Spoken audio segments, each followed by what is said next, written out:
ناظرین گرامی، پروگرام بہار شریعت میں آپ کی خدمت میں حاضر ہیں۔ آپ جانتے ہیں کہ یہ پروگرام ہمارا تسلسل کے ساتھ ہفتہ وار پروگرام ہے، جس میں آپ اپنے سوالات کے ساتھ تشریف لاتے ہیں اور ان کے سوالات کے جوابات کی روشنی میں آپ کے ساتھ یقیناً اس پروگرام میں گفتگو ہوتی ہے اور آپ اپنے سوالات سے جوابات پا کر الحمدللہ اطمینان بھی محسوس کرتے ہیں۔ تو حسب معمول یہ پروگرام ہمارا تھوڑے وقت کے اختلاف کے ساتھ آپ کی خدمت میں حاضر خدمت ہے اور پیش کیا جا رہا ہے۔ ہم رمضان المبارک کے ترتیب کی وجہ سے اور نظام الاوقات کی وجہ سے جو تھوڑی بہت اس میں آگے پیچھے کی وقت کا ہوتا ہے اس پر ہم معذرت خواہ ہیں۔ تو حسب معمول ہمارے ساتھ اسٹوڈیو میں عالم اسلام کے عظیم اسکالر محترم المقام حضرت علامہ سید محمد عرفان مشہدی دامت برکاتہم القدسیہ تشریف فرما ہے۔ حضرت میں آپ کو پروگرام میں تشریف لانے پر خوش آمدید کہتا ہوں۔ شکریہ، جزاک اللہ۔ ناظرین گرامی، آپ جانتے ہیں کہ ہمارا جو رمضان المبارک کے اندر یہ شام کا پروگرام کا جو شیڈول ہوتا ہے، اس میں بطور خاص ہم کسی ایک ہستی کا ذکر کرتے ہیں اور دن بھر کے کیے گئے جو مذہبی پروگرام ہیں ان کا ثواب ایصال کرتے ہیں اس عظیم ہستی کی بارگاہ میں، اور اس اعتبار سے ہم خود بھی ان کے فیوز و برکات سے مستفیض ہوتے ہیں اور اس کلام پاک اور ایصال ثواب کی برکت سے ان کی درجات کی بلندی اور ان کے فیوزات کو مزید حاصل کرنے کی اللہ پاک کی بارگاہ سے ہم دعا کرتے ہیں۔ آج ہمارا دن جو ہے وہ حضرت رقیہ رضی اللہ تعالی عنہا جو آقا صلی اللہ علیہ وسلم کی عظیم صاحبزادی ہیں اور آقا صلی اللہ علیہ وسلم کا جنہیں جگر گوشہ ہونے کا شرف حاصل ہے، اور آقا سرور کائنات صلی اللہ علیہ وسلم کی بارگاہ سے بنت رسول کا بہت بڑا جن کا ایک مقدر ہے، جن کا شرف ہے، جن کا بہت بڑا مقام ہے، حضرت رقیہ رضی اللہ تعالی عنہا بنت حضرت خدیجۃ الکبریٰ رضی اللہ تعالی عنہا۔ تو ہمارے پاس جو آج محترم المقام مہمان گرامی تشریف فرما ہے وہ یقیناً حضرت رقیہ رضی اللہ تعالی عنہا کی بارگاہ اقدس میں، اور پھر صاف ظاہر ہے چونکہ آپ کی والدہ ماجدہ حضرت خدیجۃ الکبریٰ رضی اللہ تعالی عنہا ہے تو ان کے حوالہ سے بھی وہ گفتگو کرتے ہیں۔ تو آئیے میں آپ کو لے کے چلتا ہوں محترم المقام حضرت علامہ سید محمد عرفان مشہدی دامت برکاتہم القدسیہ کی بارگاہ میں کہ وہ ان عظیم ہستیوں پر ہمارے سامنے اپنے نہایت ہی پیاری گفتگو فرمائیں اور ارشادات سے ہم کو مستفیض فرمائیں۔ بسم اللہ الرحمن الرحیم۔ رب اشرح لی صدری ویسر لی امری واحلل عقدۃ من لسانی یفقہوا قولی۔ الحمدللہ الذی لا مانع لحکمہ ولا ناقض لقضائہ، والصلاة والسلام علی سید انبیائہ وسند اولیائہ واحبابہ المعارضین لأعدائہ، اما بعد فاعوذ باللہ من الشیطان الرجیم، بسم اللہ الرحمن الرحیم۔ یا نساء النبی لستن کاحد من النساء، صدق اللہ العظیم۔ ان اللہ وملائکتہ یصلون علی النبی یا ایھا الذین آمنوا صلوا علیہ وسلموا تسلیما۔ اللہم صلی علی سیدنا و مولانا محمد وعلی آلہ وصحبہ وبارک وسلم، صلاۃ و سلاما علیک یا رسول اللہ، صلاۃ و سلاما علیک یا حبیب اللہ۔ مولا یصلی وسلم دائما ابدا علی حبیبک خیر الخلق کلہم، محمد سید الکونین والثقلین والفریقین من عرب ومن عجم، هو الحبیب الذی ترجى شفاعته لكل حول من الاحوال مقتحم، منزہ عن شریک فی محاسنہ فجوہر الحسن فیہ غیر منقسم۔ اللہ تعالیٰ جل شانہ وعز اسمہ کی حمد و ثنا حضور رحمت عالم قائد المرسلین سید النبیین امام الاولین والآخرین جناب محمد مصطفیٰ احمد مجتبیٰ صلی اللہ علیہ وآلہ واصحابہ وبارک وسلم کی بارگاہ اقدس و انور میں درود و سلام کا ہدیہ پیش کرنے کے بعد، ناظرین و سامعین، آج کے پروگرام میں حضرت علامہ مولانا خورشید عالم صابری صاحب حفظہ اللہ تعالیٰ نے پروگرام کی ابتدا ام المومنین مخدومہ کونین حضرت سیدہ خدیجۃ الکبریٰ رضی اللہ تعالی عنہا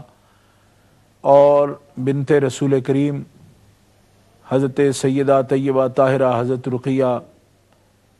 رضی اللہ تعالی عنہ، ان کے ذکر پاک سے پروگرام کی ابتدا کرنے کا حکم فرمایا ہے۔ قرآن پاک میں اللہ حکم الحاکمین جل وعلا نے نبی کریم صلی اللہ تعالی علیہ وسلم کے فضائل کو اور آپ کے اعلیٰ مراتب کو بیان فرمایا،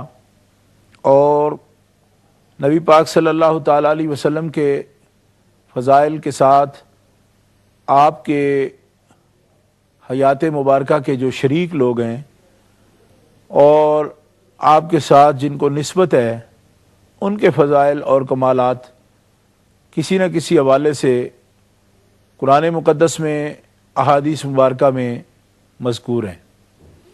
حضرت سیدہ خدیجۃ الکبریٰ رضی اللہ تعالی عنہ ام المومنین،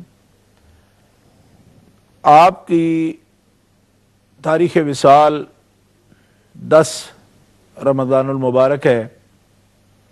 اور حضرت خدیجۃ الکبریٰ رضی اللہ تعالی عنہ وہ جلیل القدر ہستی ہیں کہ جن کو رسول اللہ صلی اللہ تعالی وسلم کے ساتھ تقریباً 25 سال کا عرصہ حضور کی رفاقت میں رہنے کا شرف حاصل ہوا ہے۔ نبی پاک علیہ السلام کی عمر مبارک 25 سال تھی جب آپ کا حضرت خدیجۃ الکبریٰ سے نکاح ہوا، اور حضرت خدیجۃ الکبریٰ رضی اللہ تعالیٰ عنہ کی عمر مبارک اس وقت 40 سال تھی جب رسول اللہ صلی اللہ علیہ وسلم کے حوالہ عقد میں آئیں، اور 65 برس کی عمر میں 10 رمضان المبارک کو حضرت خدیجۃ الکبریٰ کا وصال ہوا۔ اس طرح قریباً 25 سال، یعنی 50، 60 اور 5، 65، اس طرح 25 سال کا عرصہ حضرت خدیجۃ الکبریٰ اس حال میں کہ رسول اللہ صلی اللہ تعالیٰ علیہ وسلم کے ساتھ کوئی بھی نسوانی جو تعلق ہے وہ اور عورتوں کو بہت کم کسی بھی نسبت سے جو حاصل ہو سکتا ہے وہ تھا، تو گھریلو تعلق حضرت خدیجۃ الکبریٰ کا آپ سے ہوا، اور آپ سے سب سے زیادہ قرب ان کو حاصل ہوا۔ یہ جو میں نے کسی بھی نسبت سے کہا، اس وجہ سے کہا کہ بہن بھی اپنے بھائی کے قریب ہوتی ہے، ماں بھی قریب ہوتی ہے، بیٹی بھی قریب ہوتی ہے، بیٹی باپ کے قریب ہے، ماں بیٹے کے قریب ہے، لیکن نبی پاک علیہ الصلوۃ والسلام کی والدہ محترمہ، آپ کی عمر مبارک 5.25 سال تھی جب وصال کر گئیں۔ بہن کوئی آپ کی تھی نہیں، سگی بہن جو ماں باپ سے ہوتی، پھوپھیاں تھیں سرکار دو عالم علیہ الصلوۃ والسلام کی۔ تو آپ جانتے ہیں کہ وہ اپنے اپنے گھروں والی تھیں، تو نبی کریم علیہ الصلوۃ والسلام کی خالہ مبارک بھی سگی آپ کے ساتھ کوئی نہیں تھی۔ اس صورت میں حضرت خدیجۃ الکبریٰ رضی اللہ تعالی عنہ آپ کو سب سے زیادہ جو شرف ہے قرب کا نبی کریم علیہ الصلوۃ والسلام کے ساتھ رہا، اور 25 سال کا عرصہ، اس کے اندر 15 سال نبی پاک علیہ الصلوۃ والسلام کی حیات مبارکہ کے وہ ہیں کہ جن میں آپ نے اعلان نبوت نہیں فرمایا، یعنی حضور کی عمر مبارک جب 40 سال ہوئی تب آپ نے اعلان نبوت فرمایا۔ یہ 15 سال کا عرصہ اعلان نبوت سے پہلے کا بھی حضرت خدیجۃ الکبریٰ نے نبی کریم علیہ الصلوۃ والسلام کی معیت میں آپ کے ساتھ رفاقت میں گزارا ہے، اور پھر 10 سال اس کے بعد، 10 سال کا عرصہ اعلان نبوت کے بعد کا، اور وہ 10 سال نبوت کے جو ہیں، جیسا کہ سیرت سے واقف مسلمان جانتے ہیں کہ وہ بہت ہی شدت کا دور تھا، سختیوں کا دور تھا، ابتلا کا وقت تھا، اور ہر دن اور ہر رات پہلے سے زیادہ سخت تھے، کہ جو حتیٰ کہ اس 10 سالہ دور کے اندر 3 سال کا عرصہ وہ بھی گزرا کہ جب مکہ والوں نے مکمل طور پر نبی کریم علیہ الصلوۃ والسلام کا بائیکاٹ کیا، یعنی سوشل بائیکاٹ جس کو کہہ سکتے ہیں، کہ رسول اللہ صلی اللہ علیہ وسلم سے لین دین، بول چال سب کچھ بند کر دیا، حتیٰ کہ رسول خدا صلی اللہ تعالی وسلم کو شیب ابی طالب میں کہ ایک گھاٹی میں الگ جا کے بالکل محصور بند ہو کے رہنا پڑا، اور اس میں بھی حضرت خدیجۃ الکبریٰ آپ کے ساتھ رہیں، اور نبی پاک علیہ الصلوۃ والسلام کی مقدس صاحبزادیاں چاروں، وہ بھی اس میں نبی کریم علیہ الصلوۃ والسلام کے ساتھ تھیں، حضرت خدیجہ الکبریٰ بھی ساتھ تھیں، ان میں حضرت رقیہ جن کے حوالے سے آج گفتگو کرنے کے لیے کہا گیا وہ بھی نبی کریم علیہ الصلوۃ والسلام کے ساتھ رہیں۔ تو ابتدا سے لے کر، یعنی جب سے یہ تعلق حضرت خدیجہ الکبریٰ کا نبی کریم علیہ الصلوۃ والسلام کے ساتھ قائم ہوا، وفات تک کبھی بھی نبی کریم علیہ الصلوۃ والسلام کا ان سے جھگڑا نہیں ہوا، اور نبی کریم علیہ الصلوۃ والسلام ان سے کبھی دکھی نہیں ہوئے کسی بارے میں بھی۔ حضرت خدیجہ الکبریٰ کی عظمت جو ہے اس کا اندازہ اس سے کیا جا سکتا ہے کہ اللہ تبارک و تعالیٰ نے کیسا حلم، کیسا حوصلہ، کیسی محبت، کیسی شفقت